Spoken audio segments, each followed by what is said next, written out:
So a couple years ago, I was doing this week long like summer program with the kids, and one of the big events is like at the end of the week they would go and have all of the youth ministers go and hide, and all the kids would go and like find them. Like your kids that you would bring would go to find you, and I knew it was coming up, so I spent the whole week like scouting out a spot to hide. Because here's the thing: is I have a reputation as one of the best hide and seekers to ever play the game. That is not arrogance; that is fact. So I'd spent the whole week like figuring out like where was I going to hide. So I figured out that the best spot for me to hide that was in bounds and was legal for me to hide there is I went and I burrowed into the giant recycling container.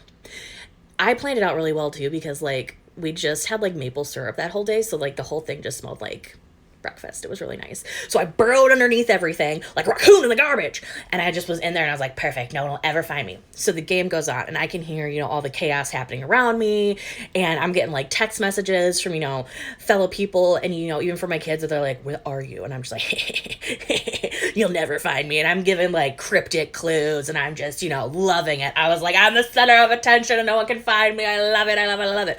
Well, all of a sudden I hear this kid go, wait a second. I think I see a shoe in this recycling container. And I was like, oh no, I've been found out because like my little foot was sticking out and they could see my shoe. But the kid goes and he's shouting, he's like, hey everybody, I need your help to get into this recycling container because I think Veronica's in there. And I was like, ah, but so he ran away and I was like, quick, play it cool. Because one of the hardest things about hide and seek, and it makes me a master of hide and seek, is to just legit commit and not try to like escape. I was like, nope, you're going to just stay here, like commit to it. So I slipped off my shoe and I curled up into a little ball and I waited. And that's when a bunch of kids jumped into the giant recycling canister thing and they're stomping around and they're like, yeah, here's just a single shoe. Who would ever just recycle a single shoe? It doesn't even go in recycling. And I'm just in there as they're squashing me down, walking around just like...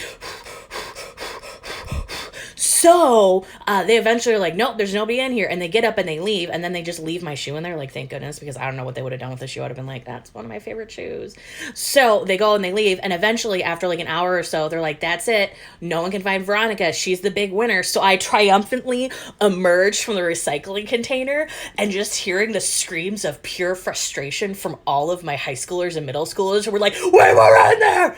I mean, to this day, it just makes me feel all warm and fuzzy because I was the best hider in the world. And then I just smelled like pancake syrup for several days after that. So like all around, it was a great day for me. Okay, I hope you have a good day. Bye.